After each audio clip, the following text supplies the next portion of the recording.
ചരിത്ര Vivah bridal collection by shopping wedding. മെമുവിന് നിലമ്പൂരിൽ ആവേശ വരവേൽപ്പ്. എറണാകുളത്തു നിന്നും നിലമ്പൂരിലേക്ക് എത്തിയ മെമുവിന് നിലമ്പൂരിൽ ആര്യടൻ ഷൗക്കത്ത് MLAയുടെ നേതൃത്വത്തിൽ ആവേശ വരവേൽപ്പ്. 30-ാം തീയതിക്കുള്ളിൽ നമ്മൾ അണ്ടർ പാസ് തുറന്നു തരുമെന്ന് പറഞ്ഞിട്ടുണ്ട്. ഇനി നമ്മൾ അടുത്ത് നമ്മളൊരു ആവശ്യം ഉന്നയിച്ചിരിക്കുന്നത് നമ്മുടെ അപ്പുറത്തുള്ള പ്ലാറ്റ്ഫോം 2 അതിന്റെ നീളം കൂട്ടി ഒന്ന് ഉയരം കൂട്ടാൻ വേണ്ടിയാണ്.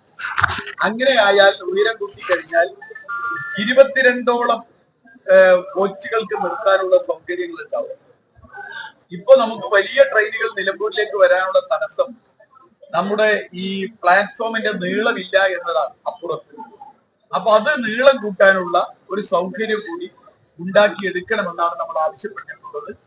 അതും നമ്മുടെ പരിഗണിക്കാം എന്ന് ഉറപ്പ് നൽകിയിട്ടുണ്ട്. അതും കൂടി വന്നു കഴിഞ്ഞാൽ വേണാട് എക്സ്പ്രസ് അടക്കമുള്ള ട്രെയിനുകളെ നമുക്ക് നിലമ്പൂരിലേക്ക് കൊണ്ടുവരാൻ സാധിക്കും. അതിനു വേണ്ടിയുള്ള പരിശ്രമമാണ് ഇപ്പൊ നടത്തിക്കൊണ്ടിരിക്കുന്നത്. എന്തായാലും മെമു വന്നതിന്റെ വലിയ സന്തോഷം. മറ്റൊരു വലിയ സന്തോഷം കൂടി നിലമ്പൂരിന് പറയാനുണ്ട്.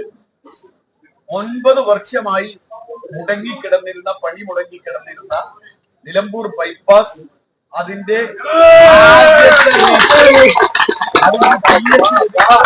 35 കോടി രൂപ TS ലഭിച്ചു. അത് ഉടനെ ടെൻഡർ നടപടിയിലേക്ക് പോവുകയാണ്. ആദ്യത്തെ 2.5 കിലോമീറ്റർ ടാർ ചെയ്യുന്ന പ്രവൃത്തി ഉടനെ തന്നെ നടക്കും.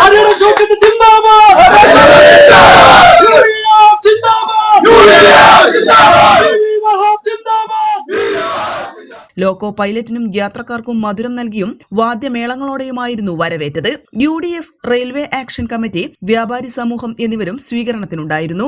നിശ്ചയിച്ച സമയക്രമമായ 10:05 2 മിനിറ്റ് മുമ്പെയാണ് മെമു എത്തിയത്. Priyanka Gandhi MP, PV Abdul Wahab MP, Aryadan Shoukath MLA അടക്കമുള്ള ജനപ്രതിനിധികളുടെ ഇടപെടലിനെ തുടർന്നാണ് എറണാകുളം ഷൊർണൂർ മെമു നിലമ്പൂരിലേക്ക് നീട്ടാൻ തീരുമാനിച്ചത്. പുലർച്ചെ 3:45 പുറപ്പെട്ട് 4:55 ഷൊർണൂരിലെത്തുന്ന രീതിയിലാണ് സമയക്രമം.